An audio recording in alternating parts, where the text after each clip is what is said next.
Hello, beautiful viewers of ABAKWA Television. Good morning and welcome to yet another edition of the show Arise and Shine. Remember, it's that show where we engage you viewers in real-time discussions on current events, lifestyle topics, and the societal ills. On the show, you get motivated, you get educated in our learning lab, you get to know more about fashion and style. Most of all, you get to know all that's trending on Kongosa. I am your host, Menyam Sibol. We'll be right back. Arise.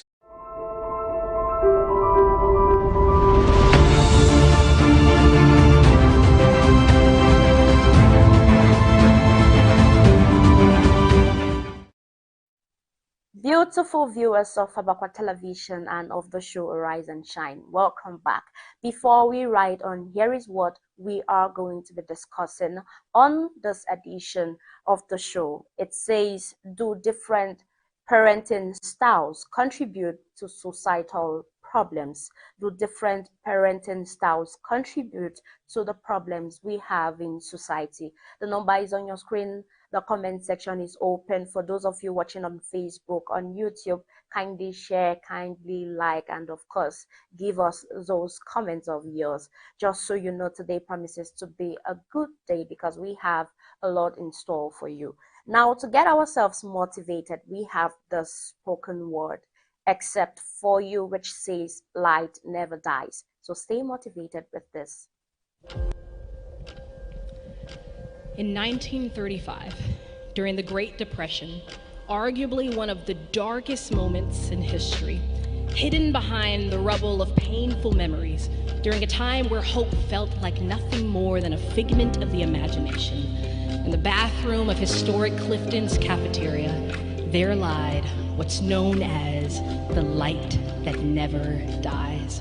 And in 2012, 77 years later, a small neon lamp, still burning, still bright, still doing what it was created to do.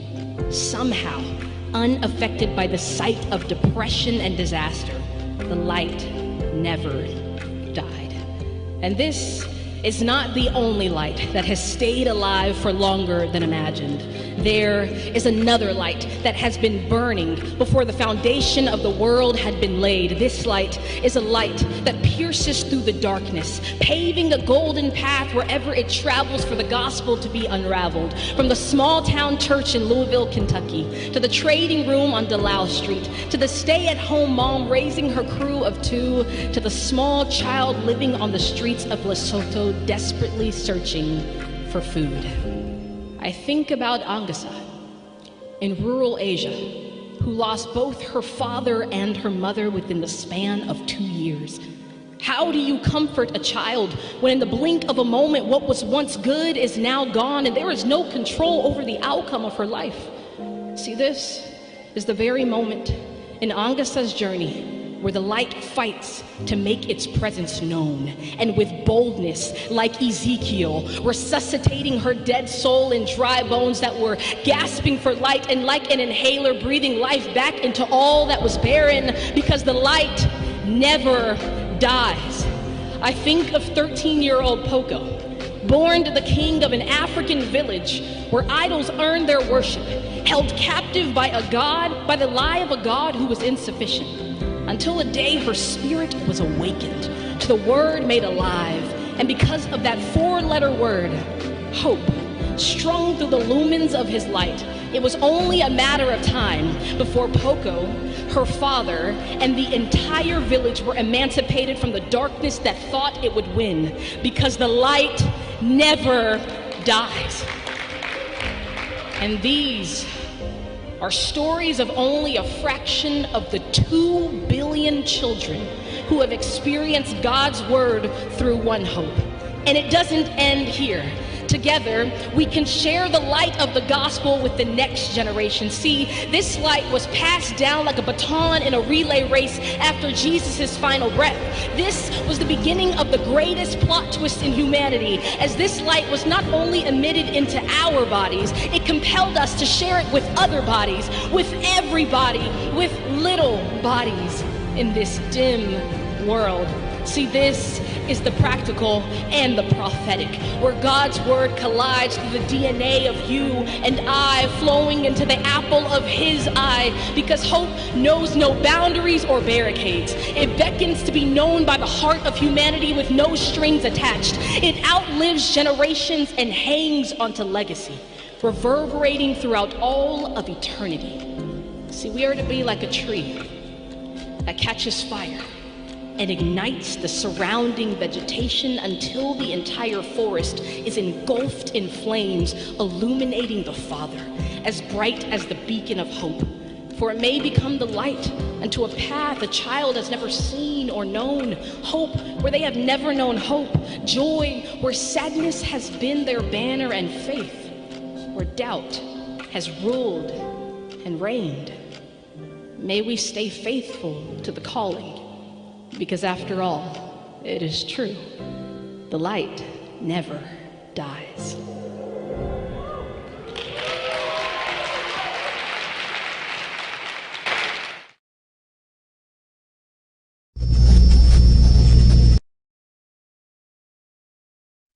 Right, welcome back. If you are seated there with someone watching along, can you turn and tell them you are light and light never dies?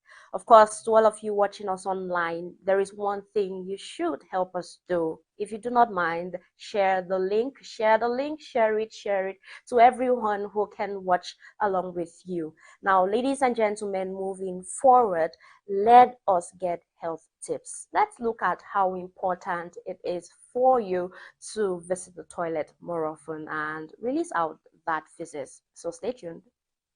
This toilet here, how many times a week are you using it? If you are not using the toilet once or twice a day, we need to talk. Come, let's sit down first. A new study by scientists at the Institute of System Biology is saying that your poo schedule can be saying a lot about your overall health. They studied 1,400 healthy adults, not just what goes into their mouth, but what comes out of their body. They checked their blood, their gut bacteria, their lifestyle, everything. And they discovered something wild. There's a Goldilocks zone for poo. Not too much and not too little. It has to be just right, which is 1 or 2 times a day. Pooing once in a while is not normal, Damilola. And going to the toilet when your ancestors release your intestine is not acceptable, Femi. If you are going less than 3 times a week, your body might be hoarding toxins that can damage your kidney. But if you are going too much, like 3-4 times in a day, your liver might be crying due to inflammation. That is just too much. So no, it's not just you eat and you go. Your toilet routine is a full-on health indicator. From your microbiomes to your metabolism and even your mental health, everything is linked. You want to poo like a pro, eat more fiber. Damilola, bread and indomie is not food though. And drink more water. Femi, not Coke and energy drink. And you better drop that beer. Try and move your body more. It helps with your digestion, even if it's dancing in the shower. Next time you have a smooth, satisfying poo, thank your God. But if you have not gone in 3 days, that is not God's timing, no. That is a medical concern. And if you are like me, too much information by the way, so close your ears. Since I was in secondary school, I've always done what I call and bath. I have my money dump and I have my bath. And it has been constantly like that over the years. If I don't take a morning dump, then I know I'm constipated. Because in this life, if you are not regular with your pooing, you might be sitting on a pile of silent troubles. Tag someone that brags about not pooing every day. Let them know that your doctor says that it is not cute. It is a warning. Wishing you a stress-free daily poo. Now you know. This is this toilet here. How many times a week are you? Arise.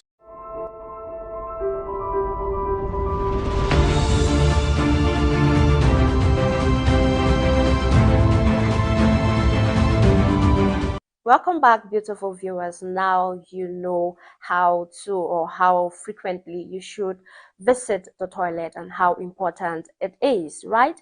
Now, moving forward, let's get straight to fashion and style. What do we have for you today? You'll find out.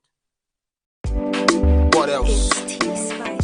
Looking put together isn't about designer pieces or having the perfect life. It's about being intentional. Here's how to always look put together, mint edition. First things first.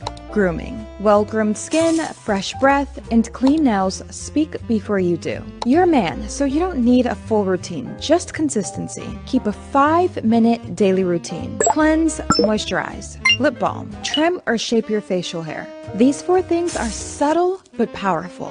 Okay, next. Master your uniform. Every man should have 2 to 3 reliable outfits that never miss. A crisp white tee with tailored trousers, maybe a crew neck with loafers, or a button-down with clean denim. Stick to neutral colors and refined fits. When your clothes fit properly, they instantly look more expensive, even if they're not. Okay, here are the details that make the man. Accessories are just quiet proof that you care. A good watch, a belt that matches the shoes, and clean footwear elevate the simplest of outfits. Keep your accessories minimal and intentional. Quality over quantity always wins. Next, scent is your strategy. Your fragrance is your silent signature. Choose a fragrance that lingers softly but leaves an impression. Pro tip, invest in one versatile cologne with warm, woody, or fresh notes. Apply lightly, because less is more. Looking put together is not about status, it's about self-respect. When you present yourself with care, the world treats you accordingly. Bye for now.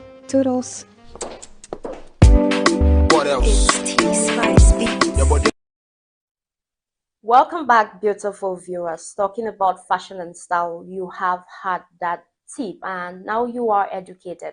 There is a fashionable personality seated here in the learning lab now. Welcome. She's here and I love how she's looking this morning, and I feel proud because, you know, teaching you and teaching her, it's a big deal. She looks good. Good morning, Mrs. Shanila Williams. I'm flying right now. Yeah.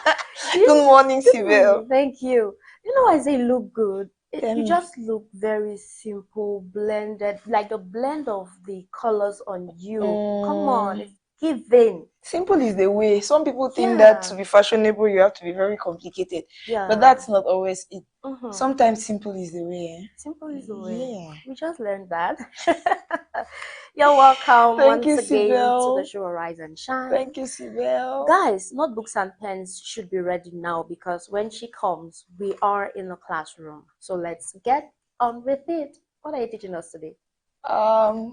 Let me greet my viewers Of first. course, Very I'm important. sorry. Guys, I'm sorry. Hello, my people. Hope you all are doing well today. Yes. I hope you guys slept very well and you're energetic enough this morning. Yes. And I hope you are arising and you are shining. We'll copy that. All right. So, Sibel, today I want to assume, and Yeah. I'm very sure because I trust our viewers, that with respect to everything we have been mounting all throughout all these days, some of us are already at that position where we have identified our career goals and we are putting a lot of things in place to launch with those things. Now, it's either you have chosen financial freedom or you have chosen financial stagnation. I don't know what I'm saying. No, not financial stagnation. You have chosen the line of purpose. Whatever we remember, we established that somebody will prefer to start with financial freedom and then invest now into their line of purpose. Or another person will decide to stick to purpose. All the two work depending on what on how strong your mind is about whatever you want to do. So I want to assume that you're at that position where you've said, all right, this is what I'm going to do now. This is what I want to do.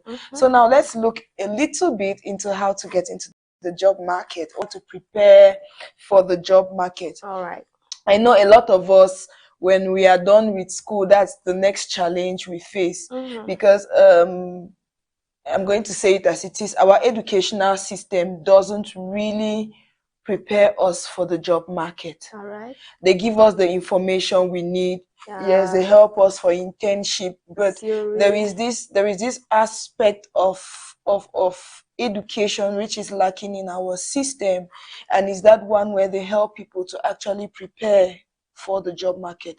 For example, many people don't even know how to write a CV, but they are probably very qualified, but just because of what their CV looks like, they are not even able to get a job because it counts. Yes. Okay, so I'm just going to go again through our 5 today, and we are going to look at 5 major steps to take to prepare you for the job market. Interesting. Now we are going to start with the first one, and I think we've been talking about it a lot, and that's skill building. Skill building. Yes. So the first thing you need to do is to build your skills. At this level, you're not just building any skill, but the first thing you need to identify are the industry trends. What are the trends in the industry in which you are? What are the things that sell more in that industry where you are focused? At what level is the industry upgraded to? You need to find out those things and then build yourself up to that level where the market where you're relevant in the market. So you have to start first of all by checking this industry I'm getting into. Let's say, for example, you're an accountant and you're getting into the accounting, the finance industry, for example. You need to start looking what are the softwares that are most commonly used by accountants nowadays.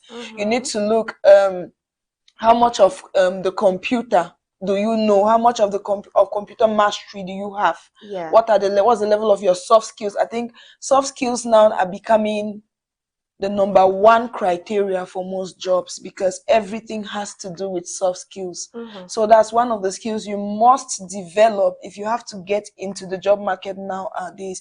You must develop your soft skills. Yeah. So when you're looking into those industry trends, it helps you to be able to see where you have skill gaps, and then you are able to build those skill gaps. All right, let's say you've gone through the industry trends now, and now you know that, okay, this is what I have to build, this is what I have to build, this is what I have to build, and you have built them. The next thing that you need to do now is to work on your portfolio. All right. Now, I had a session a couple of days back with some young people, and I was talking about how they treat their social media handles, for example. Okay. Your social media handles, I'm starting with that though, they need to carry the kind of personality that you want to attract. Right. So you don't see somebody who wants to be an accountant, for example, and your social media, your Facebook profile picture, for example, is showing you in tennis and one hot pant, and you're doing this. Okay. You're out of place completely. Right. And let's be very honest. Anybody who is actually looking for a serious person, you take it like it's very light, but it matters. It matters. Your profile picture should be able to identify your personality per the kind of person or the kind of career you are pursuing. Yeah. If you're a journalist, your profile picture should probably carry a picture where you're holding a mic, you're maybe emceeing an event, you're in the mood of what you actually do. People take you serious from there. We go down to the about. Every social media handle has the about. You go there, most people's abouts are empty. They don't know that those are the things that people look at. Yeah. So first of all, your profile picture is a strong personality. It strikes people bam. The next thing is that people are going to ask the question, who are you? So your next thing now is that you need to put an about statement that categorizes you in a way that when somebody looks at you, the person can tell who Sibel is, for example. Yeah. So these are the small things that we miss out a lot. Secondly, if you go into them, if you continue further, you're going to see places where they put work experience. Right. You have to feel those things. For this period to this period, I did this. These are the things I did under this. For this period to this period, this is where I work. This is what I did. For this period to this period. And then you have to put down every detail. Yeah. It's very important. Some people rush over them because they think they are not important, but they are very, very important. Okay. Now, let's go back first to the CV. I was talking already earlier about building a strong curriculum vitae, because that is, first of all, what sells you. So your portfolio at the level of your CV must be strong. Okay. And CVs are supposed to be flexible. I see somebody who has one CV and you post for every job everywhere. You are not right. Now, based on the kind of position you are applying for, you have to lay more emphasis on the skills that you have with respect to that particular position you are applying for at that particular point in time. Great. Because that is what the employer is looking for. Great. Right? Yes. So your CV has to be in a way that you update it to suit the people that you are applying to. So you must always customize your CV to suit the kind of application that you are putting down. Next thing is that you must study the company that you are about to send that CV to. Most people are just so in a hurry to pass their CVs that they don't take time to study who they are actually sending the CVs to. If you see a call, for example, UN Women are looking for project officers. You need to go to the UN Women website, find out what they do, how they do what they do. Those are the things that build your presence and that build your portfolio to be able to apply for that job. Now, when you already know what they do, when you get back to your CV, you know the things to highlight on the CV that you know can pull their attention. The next thing I want to, I'm selling LinkedIn for free, but I'm helping you as well. If you are a serious job seeker and you don't have a LinkedIn account, you're almost a joke. The truth is that as at now, LinkedIn is the most professional app. It is the highest place where job seekers meet with employers. That's the highest place where you can meet with like minds and everything. So get a LinkedIn account, fill your details to the latter. Update every activity you have, every work experience you have on it, because that is where you could have a very strong personality and you could get a lot of people. I always share my experience with people that for a long time, when I didn't know about LinkedIn, I thought at one point that jobs were actually scarce. But the first day I created my LinkedIn account and I filled everything that I had to fill in it, trust me, in the space of 24 hours, no jokes, I had 23 job offers. Wow. 23. I'm not saying that the jobs are just lined for you to pick, and that's why I'm talking about portfolio management and all other things. But I'm saying that there are jobs. There are. Okay. The thing is, you don't know where to look. You don't know how to package yourself. And you don't know where to present yourself. So I'm giving you advice for free. Get a LinkedIn account. Follow it up. Put your profile in order. Connect with like minds. It's going to help you to build. So that's 3. We have spoken about portfolio building. No, that's 2, right? That's 2, yeah. Because we started with checking the industry trends. Now we're talking about building your portfolio, and which is a very important aspect. I'm emphasizing so much on it because I know how important it is in the job market. The third thing you need to do is networking. We've been speaking about networking over and over, and like I said, during our last episode, I said that if you look into everything we've been discussing so far, a lot of things keep repeating to lay emphasis on how those things are important. So you must network, attend forums, attend seminars, attend a lot of things which can help you to meet like minds, to meet potential employers, to meet people who can help you out to seek the jobs that you are looking for. You need to network with a lot of people. You need to open your network to get as many people into it as possible who can protrude you into what you want to do or into what you want to be. So you who is looking for a job out there, or you who is trying to build something for yourself, this question goes to you. How many people that are in the same industry with you do you actually network with? How many people do you communicate with? How many seminars do you attend? How many trainings do you go for?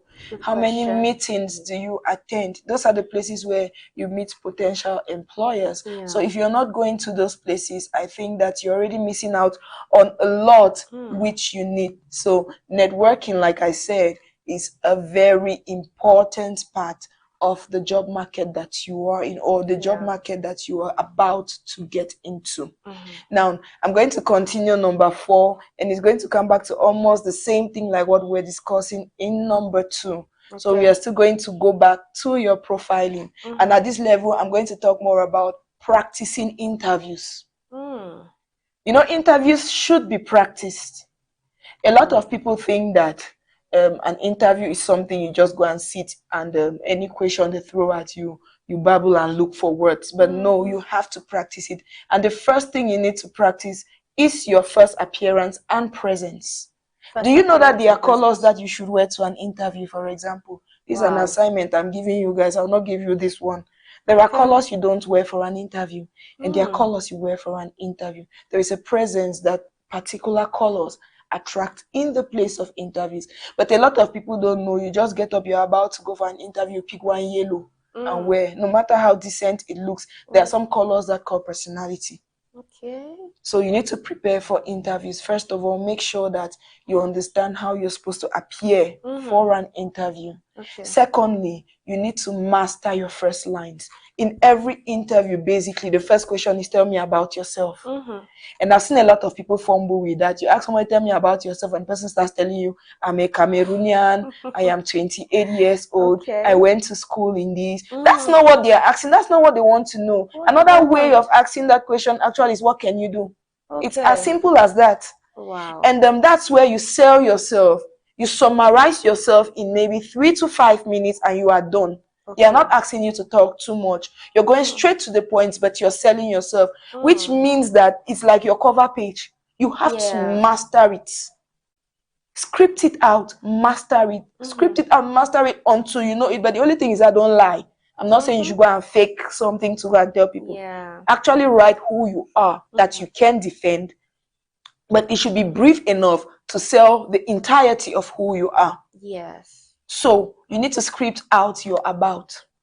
So it goes back even to Facebook and LinkedIn and Instagram and all the other social media handles. It's still coming back to that about page because it's supposed to be strong and give you a personality before whoever is looking at you or whoever is listening to you.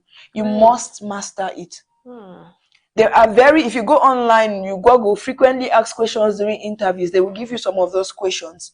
You need to look for answers to those questions. Memorize them so that you are not taken unawares in the place of interview. Yeah. You should know your worth and know how much, if they ask you want to be paid, you say it without shaking and without blabbing. I've seen many people, when they ask them, how much do you think you can be paid? How much do you think you can pay? Man, you're not confident. You don't know what you have. And that's why many people end up in a place where they're supposed to pay them 500,000 and they're earning 100,000. Because when you start asking people, what do you have? They already know that you don't know what you want. And then they'll offer you the minimum. Yeah, and you start blaming your village people. Voila. So you need to package yourself and you need to prepare for the interview. And I'm going to number 5. Number 5 is that you have to be proactive and consistent. That's profound. Proactive and consistent. Yes. Some people think it's just enough to wait and see a job offer somewhere and send a CV and sit and wait for an answer and all the like. Do you know? Let me give you a tip. Don't tell the employers that I told you. Okay. Every time you go for an interview, after the interview, send a mail to the employer and thank them for the opportunity. Use that mail again in a few words to sell yourself out to them. That's being proactive. Wow. They see intentionality in you. They see you like somebody who knows what he or she wants. A pushful person. Yes. And it keeps you in their brain. It's kind of psychological. Yeah. It keeps you in their brain. So after an interview, take out time to thank the people who called you in the first place. Then tell them how willing and anxious you are to work with them. And maybe give 1 or 2 statements about you again and the reason why you think you should be selected. Very, very, very, very, very important. So you have to be proactive. You have to be intent. Now, another advice I'm going to give you. This job seeking thing is not by chance. Give yourself a particular time in the day if you're a job seeker. Take 30 minutes out every day, 1 hour every day, and dedicate it just for looking for jobs and applying. Okay. You need to create out time for it. Create out time to look for jobs, to drop applications, track your applications and follow up on them. Because most people have dropped so many applications that if you even ask, they cannot give you a record of how many applications they have dropped or where they have dropped them. Sometimes you receive a call, maybe finally bam, it has caught someone and they are calling you. I'm calling you from social organization, and you have to start thinking, now which organization this before you answer. Why? Because you're not tracking them. You just deposited somewhere and you forgot about it. No, you need to track. When you send an application, even after 6 months or 3 months, even they have not responded, send another one. Don't get tired. They have what you need. You need what they have. Yeah, be persistent. Chook skin. That's the word. Skin. Chook the skin. Yes. So you have to be proactive And you have to be reactive at the same time, which means that you must keep looking consistently. Yes. Keep looking every day. Even you who already has a job, there is a better job somewhere for you.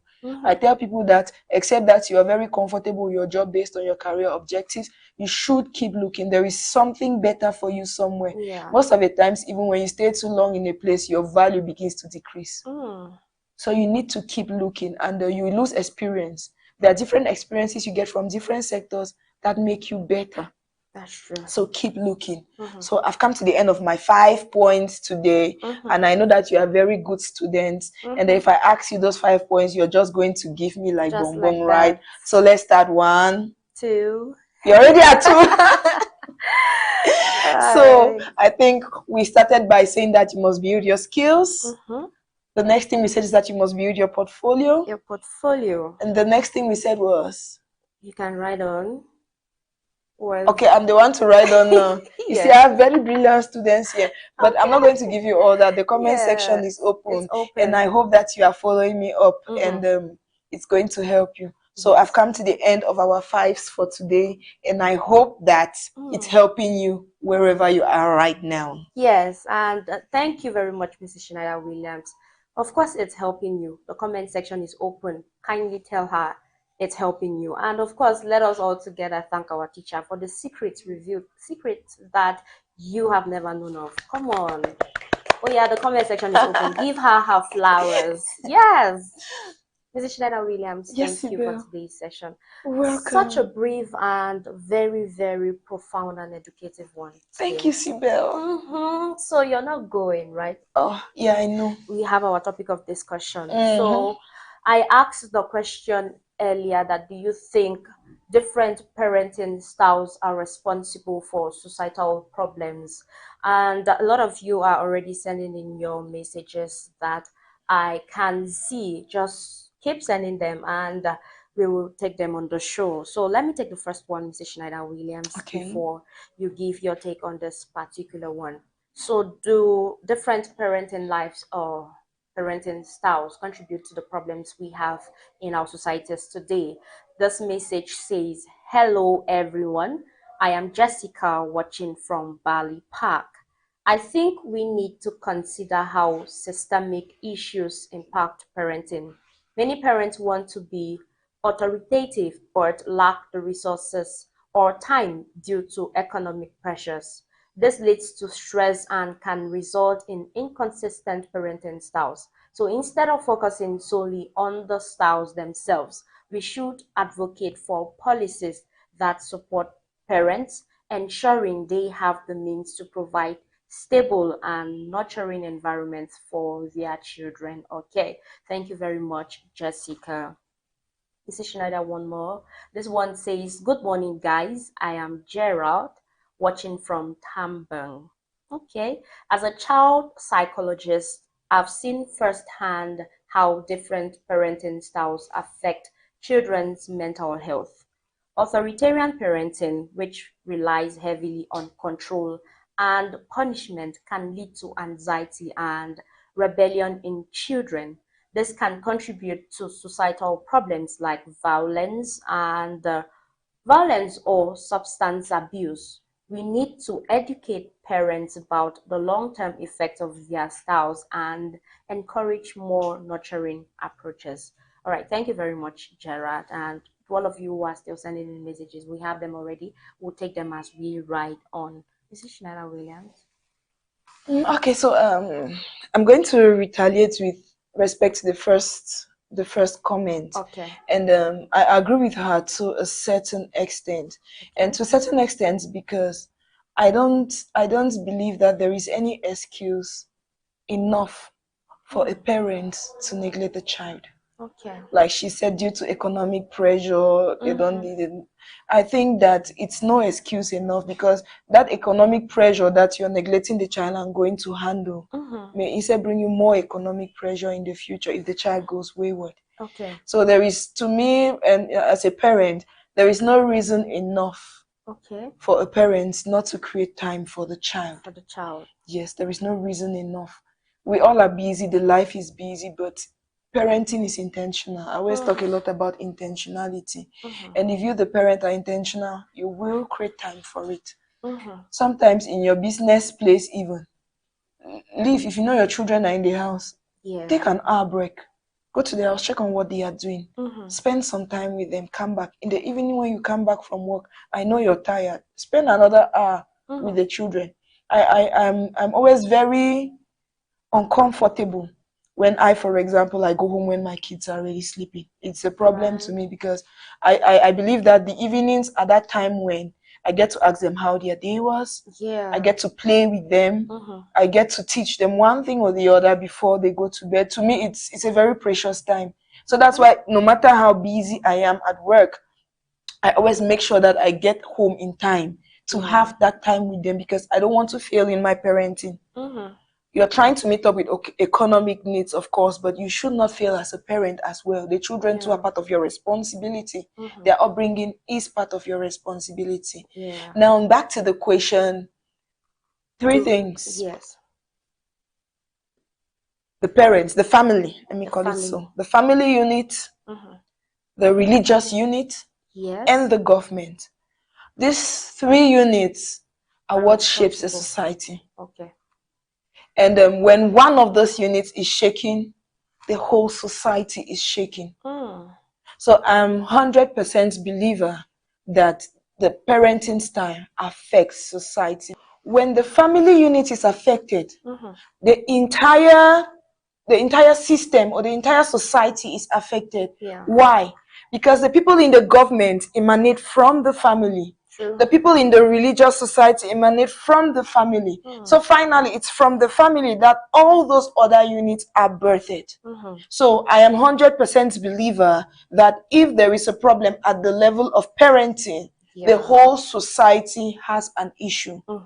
But now I feel like sometimes where the problem arises to is the fact that some parents don't want to understand that there are different methods of parenting. There is every parent has their perspective of how they want their child to be, how they want to train their child, what they want their child to represent in the future.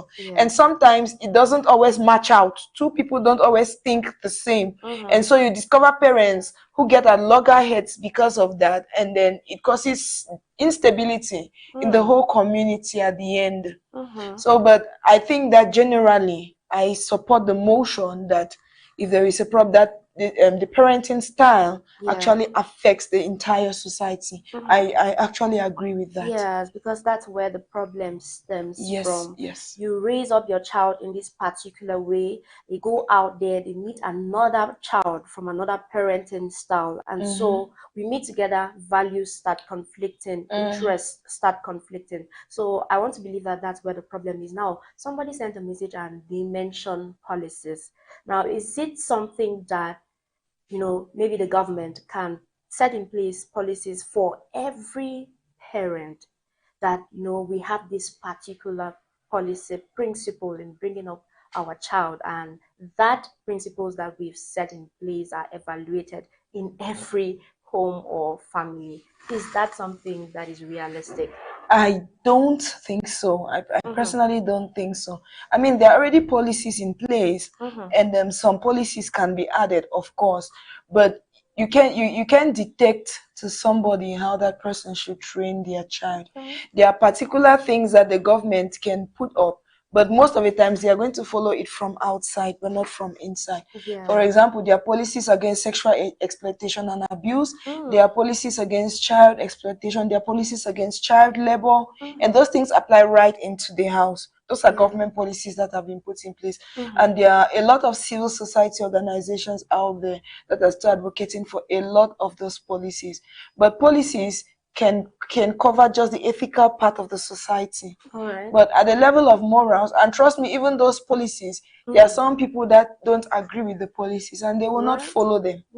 They wouldn't. So I think that the government could have a role, but to a certain extent, it still comes back to us, the family, to be able to better parent our children. And I think that parents should meet more often. Yes, they should meet more often to actually discuss their children. Okay. I don't know, it's just coming to my mind. I'm thinking of a community where, because if you go to most know your neighbor meetings, for example, I know that in Bamenda it's a normal thing, nearly every quarter. But what they go and focus there are not things that can help the children. Okay. Let's be honest, except that there are others who do. But most of them I know, they go there, they focus on playing jangi, they quarrel among themselves, they drink, they eat, they contribute for this, contribute for that. But what if they could have slots in those meetings where they actually sit and say, okay, this is a time for us to discuss our children. They come out with resolutions, because I think that the problem is it could be better solved from the grassroots than from the government. We decided, okay, this is what we are going to do. For example, in those days, I had a session on Tamulum 2 with my organization on Monday with the community leaders. And then when we're discussing about some values which the older generation had, which the younger generation has lost, these are some of the things they mentioned. They mentioned that in their days, all children were considered as one. So this parent does not look at this child like my child, this other child like not my child. It was in a way that it was in a way that any parent can just call any child, come and eat. The child comes and eats. This child just goes to this house, mama, they're hungry, the mother gives food. This one calls the child, come and go and fetch water. The child goes. You see this child doing something wrong, you beat the child. But today, touch another person's child, we understand that it's getting very bad.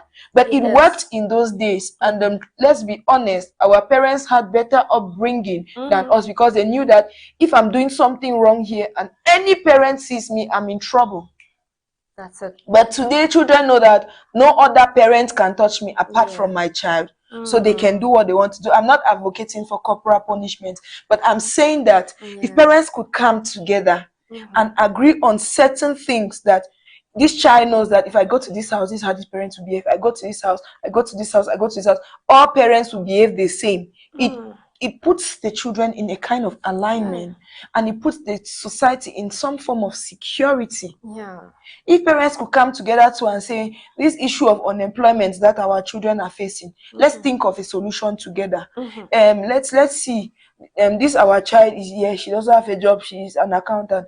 This one doesn't have a job, studied business. This one doesn't have a job, does this.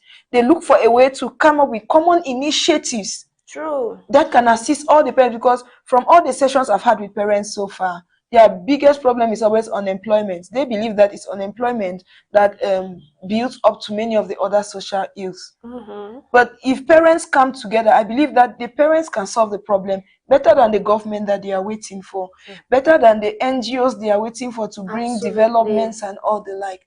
So this is a wake-up call for me. It's a wake-up call to parents that we need to sit up. We need to sit together, talk, come up with things that could help our children get better. I heard some parents in that last session saying that we'll not forget our own work before we'll be picking them work. So those are statements that when you start making already, you're already limiting the help you can give the children. So all the parents out there, join me. Let's see how we can come together and look for workable solutions for our children in the community. And if we begin to structure parenting in that way, I believe that the effect that the parenting now will have on the community is definitely going to be more of positive than negative. And it's very possible. Very, very. It's easy. It's easy. If parents could put their differences aside, it's a very easy thing to handle. All right. Thank you very much, Mrs. Schneider Williams. We have exploited a lot already. And our time is up. We could go on and on. I know. Time is... So ladies and gentlemen, I hope that you are loving the show already, and you are loving the session with Mrs. Schneider Williams. Now, to all of you who are still sending messages, we will take them on the show. Now, when we have brings them people to call, we'll have your messages as well. So it is only when you hear me say until next time, choose ABAKWA television, that's when you're permitted to blink your eye. Mrs. Schneider Williams is still here, and it's time for us to tease She must do that to me. We already know. Yeah, of course, I need to do that. We already know. So I'm teasing her brain and yours as well. The comment section is always open for you to participate on this particular one, right? So let's get on with it. The first riddle I have for you, Mrs. Schneider Williams, and you guys says, 7 brothers were born 2 years apart. The youngest brother is 7. How old is the oldest brother? I plan not to give this one to you because you said you're good at maths, and this should be, something, just an egg to break just like that. Yes. So 7 brothers were born 2 years apart. The youngest brother is 7. How old is the oldest brother? 21. 21. Now, you might be correct until you have explained how you got 21. No, you just said they were born 2 years apart. So from the youngest person, who is 7, I added 2 up to the eldest person, and he gave me 21. Okay, the eldest person is 7. And then you added... No, you said the youngest person is 7. The youngest person is 7. Yes, and that means that he has 6 people after him. He has 6 people before him. And then each of them has a spacing of 2 years. Of 2. So if you take 2 times 6, it gives you 12. You add 7 to it, it gives you 21. And that's the person's age. No, that's 19. Okay, plus his own. So it's 2 times 7, sorry. Yeah. 2 times 7 is 14. Then you add 7 to it, it gives you 21. So that's the eldest person's age. Is she getting it right? Are you getting it right? Yes, I'm getting it right. Please, the comment section is open for you to confirm if she's getting it right. Now, 1, 2, 3, have 5 seconds to do that. 1, 2, 3, 4. And I got it right. You did not. So this time around, I'm not letting you go without, giving you the right answer. Okay. You're close to it. Maybe it's the addition that you've not summed up correctly, because you said you're going to add 2 years to the remaining 6 people, right? So that should give us like 2 for 6 people. That should be 12. 12 plus how many? The youngest is 7. 7. So it's supposed to be plus 7 people because the person in question is the 7th. Yes. And there are 6 people before the person, but you cannot exclude the number 7 because that person is 7 years old. Yes. Okay, so what if we do it this way? Let's say this person is 7. We want to go back to the remaining 6. So from... The next person is 9. The next person is 11. Yes. The next person is 13. Yes. The next person is 15. Yes. The next person is 17. And the next person is 19. It's as simple as that, Abby. I almost got it correct. It's okay.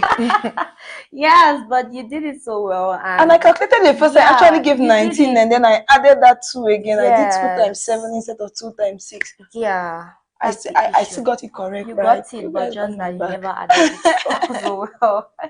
Yeah, so it's been a wonderful time with you. And guys, I know how much you always love having her, but now she needs to leave. Your last words. Just like that. That's disrespectful. I won't let you go like that. See, they're smiling as I'm doing that. They're smiling. I'm seeing you guys. You guys are full of joy, right? I love play. Yeah. I love you guys as always. Stay tuned.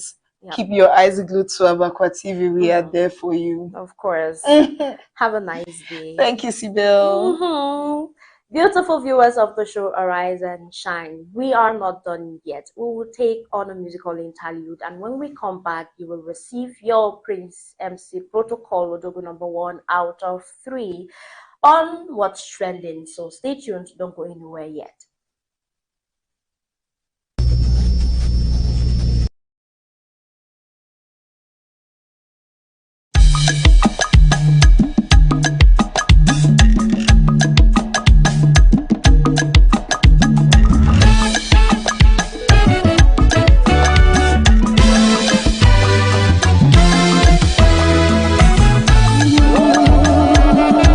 Yeah, you know, we got to, Bob Galaditier.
Bobo, Bianchimu, Gotang Mamun Kuyu, Ajini Kobanjintua, Wonga Yabahu, Ningong Manange, Wonga Yabahu, Basum Kuyu, Wonga Yabahu, Ningong Manange, Gangago, Gayabahu, Basum Kuyu,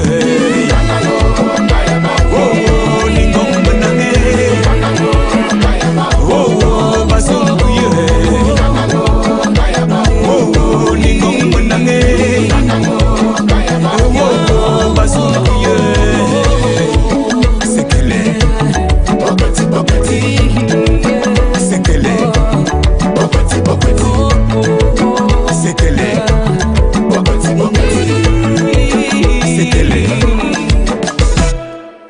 je suis innocent, vous m'accusez d'être méchant, pourquoi problème en haut, problème en bas, pourquoi tant de jalousie, nous sommes vraiment fatigués. C'est que les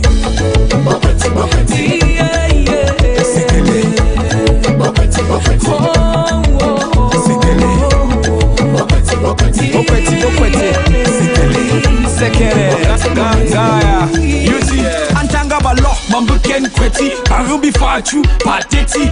Bandingo kemandu sekere, kweti kweti sume alanje kajeri.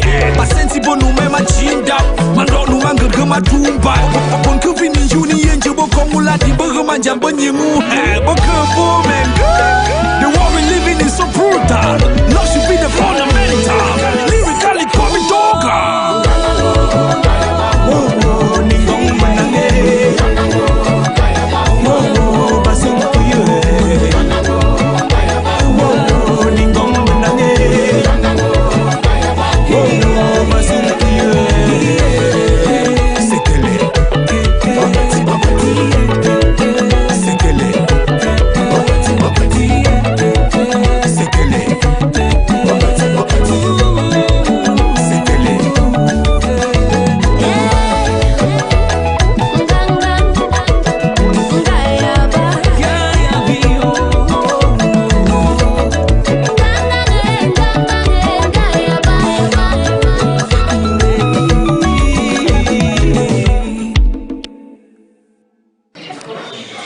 I am very, very disappointed. My wife and I left the United States of America to come and take over this young man so he can have a better life tomorrow. But you can imagine what jealousy can do. Look at what this young man has done to destroy this whole family. I think that we have an opportunity to stop jealousy. This is our message. Stop jealousy.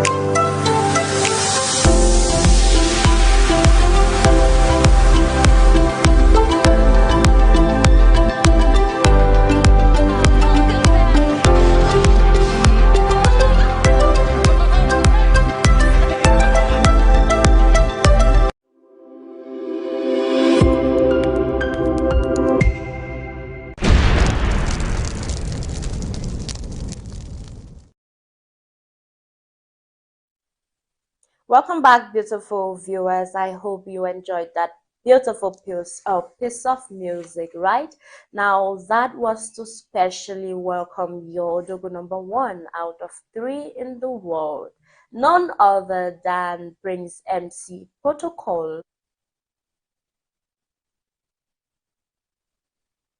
to master this one. Yeah, Good morning, Prince. Good morning, Sibella. How are you? I'm doing well, and you? I guess I'm fine. You Yeah. guess you're fine? Yes, Okay. I'm guessing because physically, yeah, somehow. Yes. Okay. But Akuna Matata. You look like a little boy today. A little boy? Yeah, I don't mean to be insulting. No, I like it. But I you, mean, you dress like just one young guy who just got his advanced level and is stepping into the university. Yeah, again, freshman. Yeah, so yeah, I think I like it, Mm. It takes me back in the days. I think what my best days were, some of my best years were, the 4 years I spent in Bambili. Okay. Those were some of my best years and still some of my bad years. All right. I think that everything I am today is based on those 4 years. Yes. Yeah. So before you tell us what's trending there, before you greet your people, there is this political saga in our country right now. Yes. Are you safe to pick one candidate? Am I safe to pick one candidate now? Yes. Who are you going to pick if you were to vote? It's just like let me say football, right? Now, I'm a PSG fan. Yes. We all know. Yes, of we course. all know. But in the final of PSG versus Chelsea, I watched the first 10 minutes of the game and I decided to bet against PSG. Yeah. Right? Because I saw how the game was going and I saw that Chelsea was going to win. Right? So while the match was going, I was really rooting for PSG, but my money but you know that. like the African Cup, there's a Cameroon in our hearts, but maybe Brazil in our pockets. That's just it. So for the political game in Cameroon now, SDF in my heart, but Maurice Kamto or Manidem in my vote. You are a political man, trust me. Definitely. All right, so Prince, you're here to Kongosa. Your people are waiting. Over to you. Okay, let's start this morning and let's talk about social media and the influence some of our bloggers have on social media. All right. Now, do you think that a blogger has the right to take law into his hands just because he has influence? Oh, yes. I don't think so. There is this blogger online that calls himself Fortune. Okay. Yes. In recent times, he's termed himself the nightmare of debtors. Okay. Yes. So if you have a debt, you get to him, tell him about your debt and who is owing you. He reaches out to the person by introducing himself and saying that my name is Fortune. I am a blogger with over 280,000 Cameroon followers and beyond. I'm texting you regards to so and so. Failure to reply means that you are admitting guilt. Yeah, and you're guilty. Yes, and things will be done against you. And now we have look at this. You see, the person on the left is another blogger that is strongly going against this man's approach. Maybe not even what he's doing, but his approach. Okay. Right? Imagine he sends you a message now, and if you do not reply him almost immediately, the next day you're seeing yourself online. They're dragging you online. Yeah. When probably your own side of the story is still maybe in the wind. Now that is not even my problem. Now the problem that, let me not even say mine, but let me say mine because I'm one of those people that really don't like what he's doing. Okay. Right? Because now he's online trending. Why? He's the one that got the guest house saga. He's the one that made it to be everywhere online, and Tila was dragged online for selling her private parts for 500K and all that. Now, I think that it is very normal that in Cameroon, if I have a problem with you, right? Our local police station here, there are people that are held behind cells for just 30,000 francs problem. Yes, you owe man just 30,000 francs, go write complaint or pay that 30,000 and bill yourself. Okay. That is another way of getting your debt. If that doesn't work, now I think that Foku, what he's doing is very nice, but I think that's setting a limit. The other day, he himself came online and said that the fact that he's doing it doesn't mean that you come and write 4 paragraphs and explain why somebody is owing you 2.5 for years. Okay. So you drag somebody online and destroy someone's reputation because of 2,500 francs. I was very angry when Foku dragged an upcoming artist because of 16,000 francs. Is it Foku or Fortune? Okay, I think I used to usually call it Foku, but it's Fortune. Okay. Yes, because of 16,000 francs, that has been years, right? Now, there are cases, I think that the best way to go around it, set a limit. if your debt no reach 50,000 for no come free, I mean, yeah, if you let's say even 30,000, 16,000 francs, they drag that guy online. It was a case of 2,500 francs. You're dragging somebody online and ruining somebody's reputation because of 2,500 francs. And the bloggers are going against him because the manner of approach. Everybody has self-pride, right? Yes, the fact that you're a blogger, you do not just come to my inbox and tell me that if I do not reply you immediately, you're going to consider as a sign. As who? How? Everybody will want to ask as who. Yes, that's why I said most of those people will say you hear from my lawyer. That's whenever you never know that lawyer they say. They never say you hear from my lawyer. Just everybody has that self-pride. You understand? Yeah. So I think that what he's doing is good, but what many bloggers are going against him, maybe his approach. Yes, because one, I mean, like personally, if you open my WhatsApp chats now, you see about 1,600 unread chats. Yes, but I reply, I'm online 247, reply messages 247. By the end of the day, you see 1,600 unread chat, which it's almost impossible to even reply all your messages, and you're given an ultimatum, and the next day you're trending online for the wrong reasons. Yeah. Well, we are just here to pass the information. What he's doing is actually correct, but I think that if he revises his strategy, I think that he's going to create more impact. True. Yes, because people have actually exploited that platform now, since he's actually even doing it for free, which means that you, the complainant, don't even have to pay for whatever he's doing. It makes now people the other day somebody paid a debt of was it 60,000? That has been 7 years. 7 years debt, my brother. Then we probably the don't even forget. You have to start. Hello. Yes. Well, we thank the head of state. We do. For making social media available to everybody. We really thank the head of state. Okay. Now, still talking about social media, we have this young comedian, Simplex Tutti. Okay. Yes, guys. Okay. Yes, that left Bamenda some time ago for greener pastures in Douala. Was signed under the creative symbol of Akumba Music. Okay. Yes. And in recent times, Simplex has been the most talked about content creator in the Francophone region. Okay. Yes, this is relating to our last segment where we spoke about Phil Bill, who decided to switch into French music because he wanted to capture the market. The majority. Yes. If you look at BK Baptiste, Simplex Tutti, they are all now into French comedies and all that. And if you see in recent time, in just about 2 weeks, our social TikTok handle has left from 100k followers to close to 500k followers. Yes, and with the engagement that are really above the roof engagement, just because they are now doing content in French. Yes, so at the end of the day, it's business, right? You do what works for you and you do what pays you. Yes, so we Anglophone, but it goes. We saw this young rapper, Young Holiday, who just released an EP, selling it for 25,000. It's an Anglophone, but if you go to his comment section, that Anglophone that he can't damn me. Oh, your song no fine. Oh, 25,000 over expensive. Oh, he himself said it. That the comment he receives from Anglophone is really affecting to compare to what he gets from Francophones. You know, at the end of the day, we Anglophones are the one pushing our artists now to embed the French culture. Why? Because if they remain just with us, my brother and the Lord will ride Okada Rubamenda where they be stars them. Yes. You know, in Cameroon, being famous is not equated to being rich. Yes, you can be very broke but very famous. Okay. You can be very broke but very, very famous. Okay. Look at Tila. No, not Tila that they drag you against us, we're going to get money to pay house rent. So man, they no Tila. Very, very famous. But for pay house rent, the party. Shock day. Okay. Yeah. Now, remember Gomez Oba, who was online dragging Mr. Leo, dragging Fish for and calling him homosexual and all that. He has used that fame or the spotlight that he got and has released a new music, which has been trending. I think the title of that his music is Gomez Oba. The title of his music is Above All Odds. Yes, that is the title of his music. Okay. Let's just watch a teaser of that music video before we continue. All right.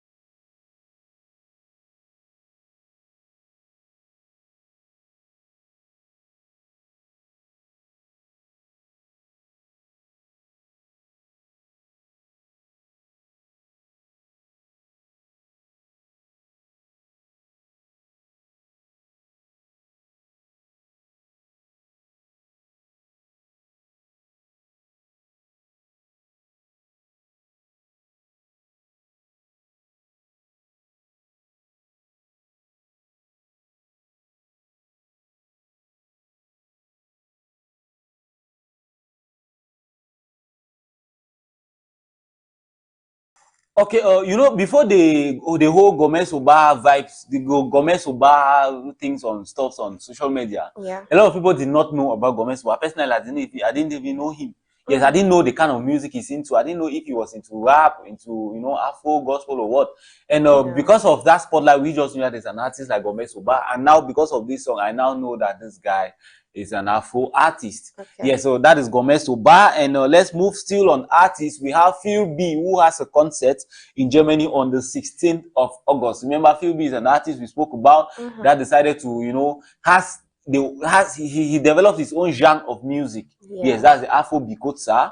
Yes, Bikotsa. You know, I didn't say Bikosi or I didn't say Makosa. I said Bikotsa, which means it's Bikosi and Makosa joined together, and he's at the top of that genre in Cameroon and the world. He switched to French music. He switched to singing music in French. He has gained the market in Cameroon. He said he's also gained the market in France because of, you know, because France, of course, is a French-speaking country. And now he has a mega concert in Germany on the 16th of August because of the newly found fame. Now, I know we know about, have you ever heard of the name Satoshi Nakamoto? No. Satoshi Nakamoto. Yes. Many people want to, you know, say Satoshi Nakamoto is an AI from the future. Okay. Yes. Wow. It's an AI from the future. Why? Because hello. Hello, that is stressful. Satoshi Nakamoto is the founder of Bitcoin. Okay. Yes, he's literally the father of cryptocurrency. Wow. Yes, and he's also the founder of you know, called DAO coin. Yes, and his identity is unknown. Yes, he's now the 12th richest man in the entire world, and his identity is unknown. It has never been known. Nobody knows who Satoshi Nakamoto is, but he's the founder of Bitcoin. Yes, and you know how long Bitcoin has been in existence. It's been ages. And nobody knows the face behind that mask you just saw there. That is why a lot of speculations are coming that this guy is an AI from the future, because you know, the Bitcoin technology and the you know, the blockchain technology is something that is really advanced. Yes, it's really advanced. And considering when it started, technology was not really at that stage then. And it started at that stage, at that level, which means that surely you think the best way to see future. That's good. If some of us were seeing future, by then that Bitcoin was just maybe 100,000 francs or 1 BTC. Hey, my brother in the Lord. I just saw something that R. Kelly sold an album, I think in 2014 or 2016 or so, for 700 BTC. People were, by then BTC was $62, right? So people were buying that the album for 1 BTC, which was $62. So he accumulated 700 BTC. You understand? At that point, BTC had little value. Now imagine the worth of that 700 BTC now. So you will be moved 1 BTC buy that album even at $62. Now so you want to I should now $120,000. BTC just cost 120K this morning. Wow. I just received that alert now. $120,000. From what that $120,000 to France is, it should be millions, hundreds of millions. Imagine that you move, let's say you move, say, 300 million. Yes, that should be around 300 million. Buy one album. It's really a mystery. Yes. So Satoshi Nakamoto has gone forward to be the 12th richest man in the world, and still nobody knows who he is. Okay, let's talk about this new trend, iPhone 17. My brother, my sister. I don't know if I should say my brother or my sister. This is iPhone 12 Pro Max. Yes. I know the plan say, oh, while I go upgrade, even go with 13 Pro Max. But I don't have finished top 17 on the call. Man, will ever catch up with that trend so far? Yes. The funniest part is mostly just the size, that the camera size, the phone size is increasing. Literally, there's even no difference. Right? Yes. Yes. iPhone 17 is launching, I think next month. The launching price is about $1,300. $1,300 should be roughly, I think 800 to 900,000 francs. That's there. But go and reach Cameroon here, go the price are like 2 million. For a phone. Yes. Wow. Go and reach Cameroon, go like 2 million. Yes. So iPhone 17 Pro Max is about to launch. So you that are still using maybe XR or 7 Plus. My sister in the Lord, we'll get there. You need to catch up. You cannot talk to us like that. You know, iPhone 6 Plus and 7 Plus, they are now absolute. You need to work again. Wow. Yeah, so if you get that version, you just wake up one day, the next day your phone, they just say, please update. Your phone is out of use.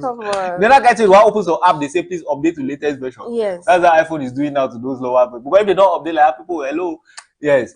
So this is just to tell you that if you're planning to buy iPhone 16, just maybe reserve your money next month, buy your iPhone 17, because you buy iPhone 16 and next month, though, then you're looking at like second class citizen.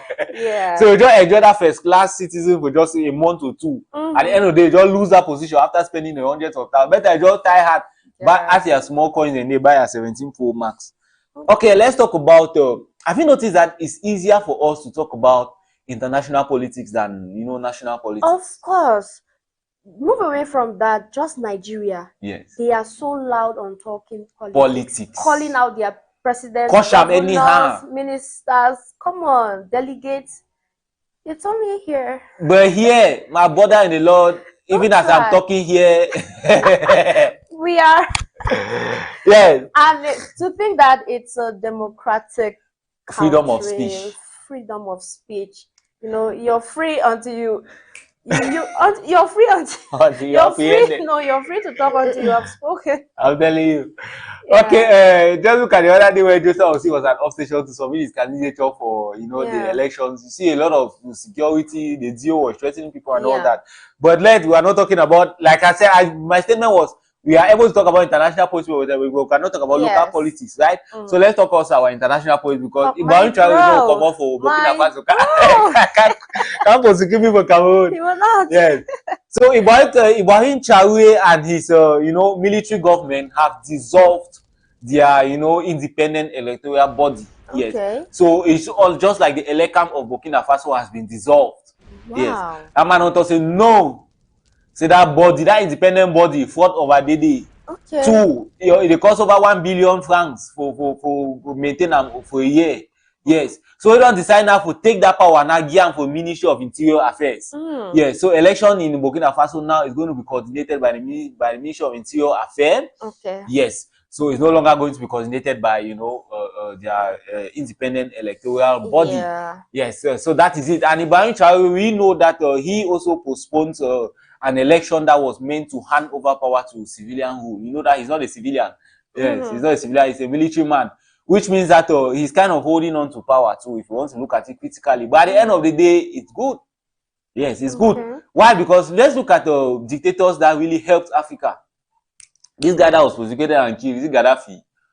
I see. Yes, Gaddafi. Yes, that was one of the dictators that of Libya. Right? Okay. Yes. He was a dictator, that is very true. But he was a dictator that, concentrated power and made his citizens really happy. Okay. In his term, people will say he was a dictator. There was free electricity, free schooling, free healthcare and everything. The US took him down and killed him. Now go to Libya. Libya is one of the poorest countries in the world now. Yes, after Gaddafi. So that is it. So if you want to be a dictator, be a good dictator. Look at the man of Rwanda, Paul Kagame. Yeah. He's somebody that is holding on to power too, but Rwanda is doing very well. One of the most emerging countries in Africa. Yeah. Yes. So wouldn't deny saying, but that power too of us too sweet for liver. Too sweet. But whole sit over there, at least they do something. Don't say when election don't come, that promise that the best is yet to come. that is nothing that somebody talk. That the best is yet to come. After how many there is hope. Okay. Yeah. Now remember our last session we gave an update on the Ballon d'Or rating, but before then let's even talk about the fact that United has stepped up her bid for Mbeumo. That's Brian Mbeumo, the Cameroonian striker, to 70 million euros. Wow. Yes, remember this guy has been insisting that if he has to leave Brentford, he must go to United. And United has finally given Brentford the money they are demanding for 70 million euros. So Mbeumo is certain to join his teammate Onana at United. Now let's talk about the Ballon d'Or rating. This Ballon d'Or rating, a lot of people think that blacks are really they overcheat blacks them. On the rating. Yes.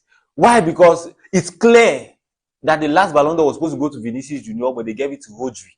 Okay. Right? Now, look at this latest Ballon d'Or rating. Tell me if some Wayo no did it. That the first that na Lamine Yamal, the second na Vitinha, the third na Cole Palmer, before get Dembele for number 4. Dembele, the last time I said Dembele was the first, after even getting to the World Cup, Club World Cup final and losing, he was the first. Yes. Now, Lamine Yamal, who did not even play the Club World Cup, is now the first. Vitinha of PSG, don't overtake Dembele probably because he's white. We listen, we don't judge. Yeah. Look at Cole Palmer. Yeah. Cole Palmer performed very well at the finals. As a matter of fact, he's the only reason why Chelsea won the finals, right? But Cole Palmer had the worst season ever. Even Mo Salah had the best season than Cole Palmer. Cole Palmer of Chelsea did not win anything. They don't win Champions League. They don't win domestic league. They don't win all team. But he comes out with number 3.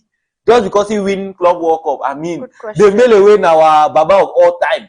He don't take almost all team the year for League One, Super French Cup, Champions League, and everything. So they go finals for Club World Cup. But now, latest ranking shows they made it number 4, which means that at the end of the day, they'll surely give Ballon d'Or for Yamal. Yes, I know that you're a Barcelona fan, but look at this thing now from a critical point of view. Not just look at because you're a Barcelona fan.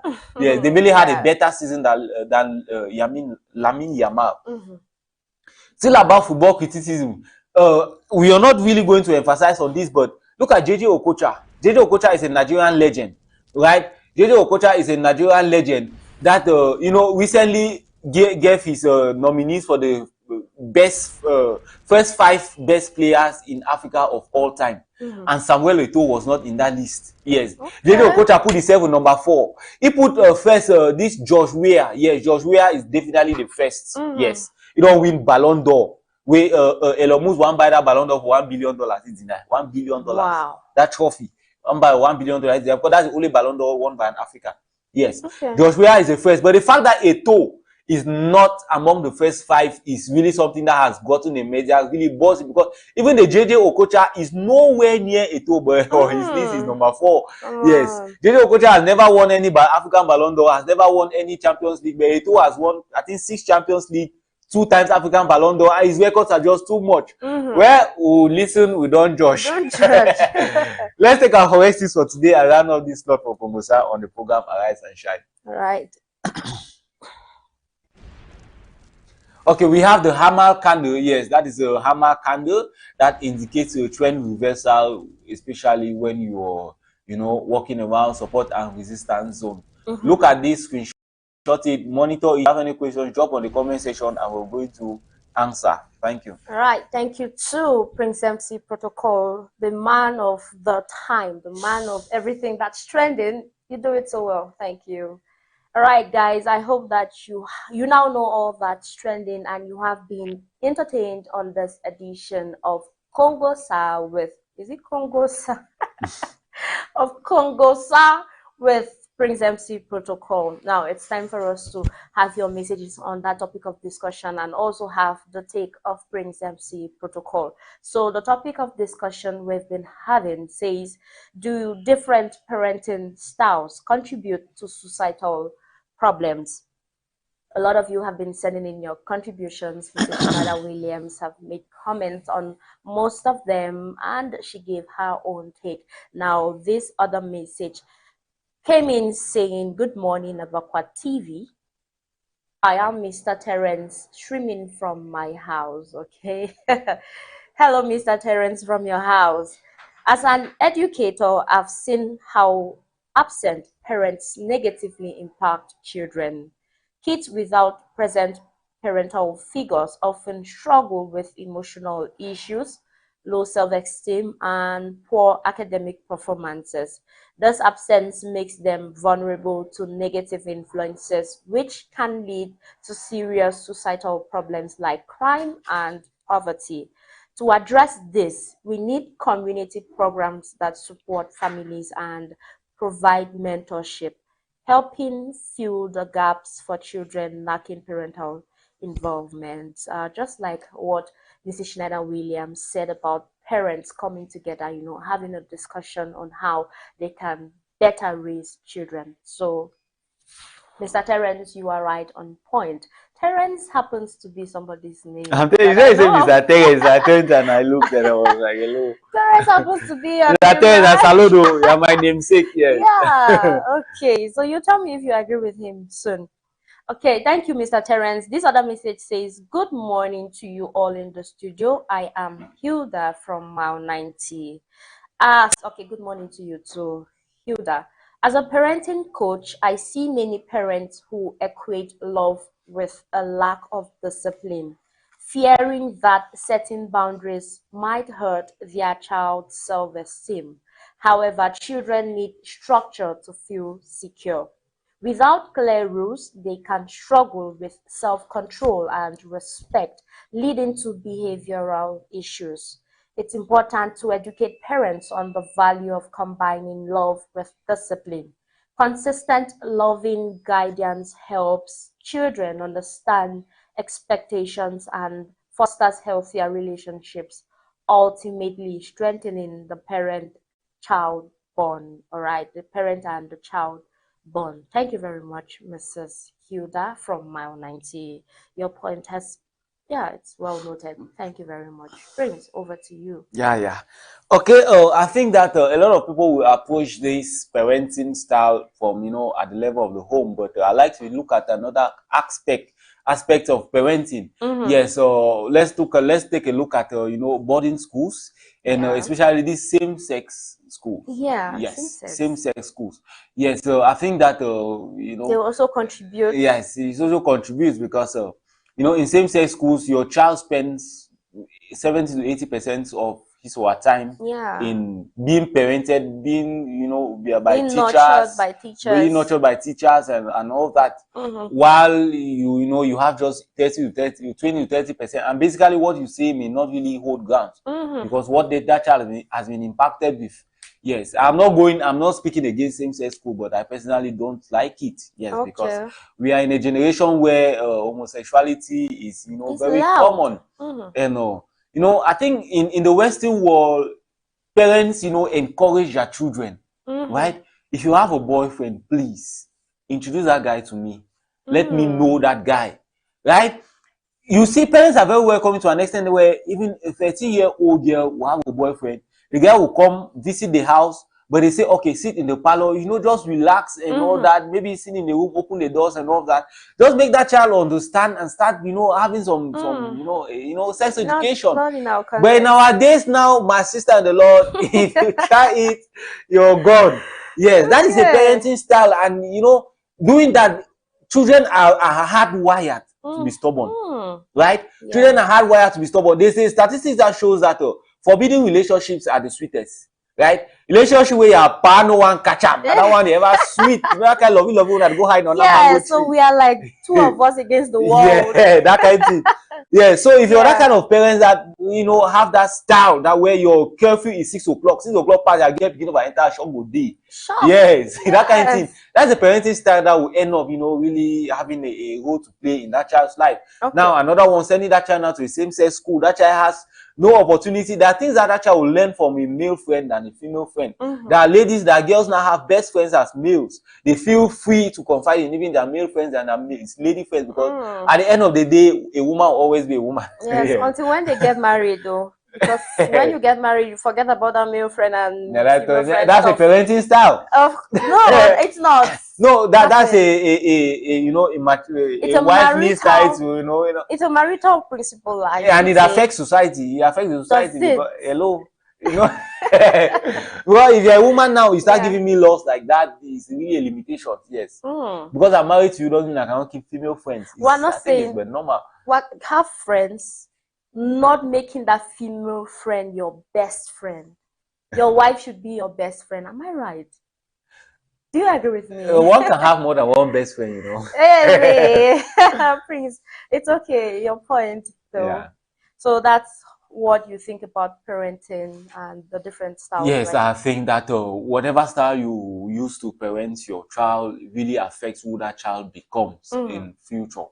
Definitely. Okay, so you agree that the fact that you raise your child differently and another parent raises their own children differently, that is responsible for maybe the problems that we are facing in society. Yes, and I think that there is no best way to raise a child, right? Raising a child is, is adaptable. You adapt to the child, right? I think that imagine that you walk into this hall now and see your child maybe peer pressure, he's trying to smoke ganja, right? Yeah. The way you react to that situation will determine if that child will drop that act or smoke it tomorrow in hiding. Yes, I think those are based on the parenting style now, is going to now affect what that child becomes in future and and stuff like that. Okay, so I'll ask you one last question before you take your leave. This message says, this topic is very profound. Good job, Arise and Shine. Thank you very much. I am Madam Joyce from P&T.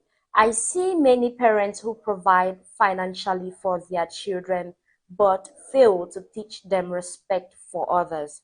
While these parents ensure their kids have material comforts, they often overlook the importance of instilling empathy and social responsibility. Without guidance on treating others with respect, children may develop a sense of entitlement, leading to relationship difficulties and social challenges. It's essential for parents to recognize that financial support is only part of parenting. Teaching respect and compassion is crucial for fostering a connected community. Right. Thank you very much, Madam Joyce from P&T. So this one talks about financially. Yeah. So different families have a particular way or different ways they carry on with finance, and how, in this family, a child is responsible to go to the market and get the stuff, whatever they like for themselves. Another family, the finance is not even there. So what do you have to say about financial and responsibility and how it affects I think that it's, there's a saying that what am I even supposed to say? But I think that the way you train your child, especially when it comes to finances, really affects not only the society but that child's personal life in future. Yes, there are parents who believe that though they are rich, but before they give their child a particular luxury, they may provide basic needs, which is of course their right, but some extra luxuries, right? They believe that they want to make their child work and earn it, yes, and work for it.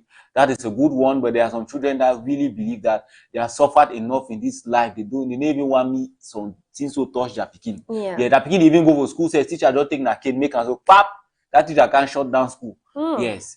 That no, this my child has suffered, this my child needs to be taken care of, and giving my child money and all that. So I think that over petting your child, and especially when it concerns your finances, at the end of the day, makes that child to really grow up to be very disrespectful and have little or no regards for the value of money.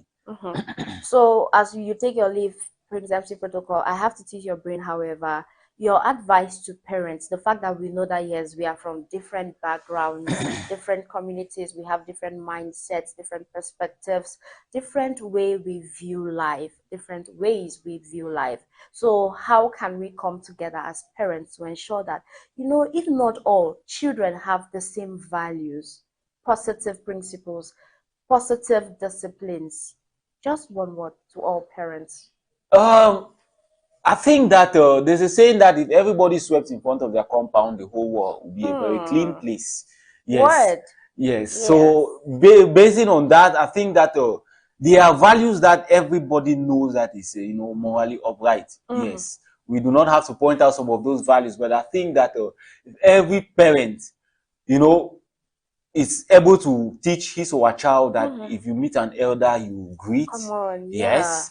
If if you have more than you need, and you see somebody in need, give that person, offer help. Yes, I think that if you teach your child, and I teach my child, and she teaches her child those same values, and those children grow up and with those core values, I think that the society is going to be a better place. When we come together, there won't be any conflict, right? Yeah, definitely. Thank you very much, Prince. Now, ladies and gentlemen, thank you very much for your participation on today's edition of the show. It's been a wonderful time with you guys, and I cannot thank you people enough. Well, coming to an end, let's tease our brains for the very last time. This time it goes to Prince MC Protocol and to you watching. The comment section is open. The number is on your screen.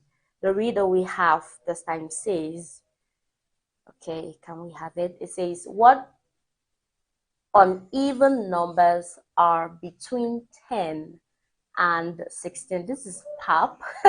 What uneven numbers are between 10 and 16?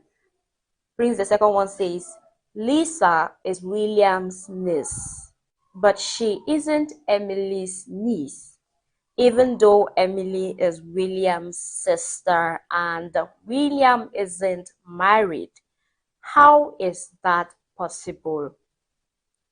I'll take it again. Lisa is William's niece, but she isn't Emily's niece, even though Emily is William's sister and William isn't married. How is that possible? Two riddles for you to get all correctly. You're laughing. I don't understand. Why are you laughing? Okay. Um, Okay, the Well, first we started. video, Yes. what uneven number is between 10 and 16? Yeah, as easy as that. I think that, do we say odd numbers or uneven numbers? I think that we have even numbers and Okay. odd numbers. Yeah. So uneven numbers, I don't think is really the right word. Okay. But if Give us the right word. if that were to be an odd number, then Mhm. I would say, 11, 13, and 15. Okay. Since it's a video, there's always a catch. Yeah. The answer cannot be too obvious because Yeah. 11, 13, and 15, those are really obvious answers, and I always Yeah. I always That's why they used uneven, surely. yeah, I'm sure that uneven should be the twist there. Yeah. Yeah. So, but talking about the second video, it really needs some, some looking at it. They say Lisa is William's niece. Okay, should I take it again for you? Yeah. Lisa is William's niece, but she isn't Emily's niece, even though Emily is William's sister and William isn't married. How is that possible? I think that the only possibility there is maybe Emily and Williams, I think, are step siblings. Step Yes. siblings. Yes, I think that Emily is William's step sister. Yes, out of wedlock. Okay. Yes. Okay, so that's your response. You just left Lisa out of the picture like that because the main figure there is Lisa, right? Yeah. So Lisa is William's niece, but that same Lisa is not Emily's niece. Yes. But Lisa and Williams and Emily are brothers and sisters. They are sisters, but not married. But William is not married. Should I help? Yeah, help. Okay, so it's as easy as the way you were saying it. Lisa is William's niece, but she isn't Emily's niece, even though Emily is William's sister and William isn't married. Okay, I think that niece and nephew. No, let's it's about gender, right? No, it isn't. It's not about gender. Yes, because they are making us to understand that Williams is the person that if you understand, you will get it right. Okay. William is the sister of Emily, and she isn't married. And Lisa is not William's daughter.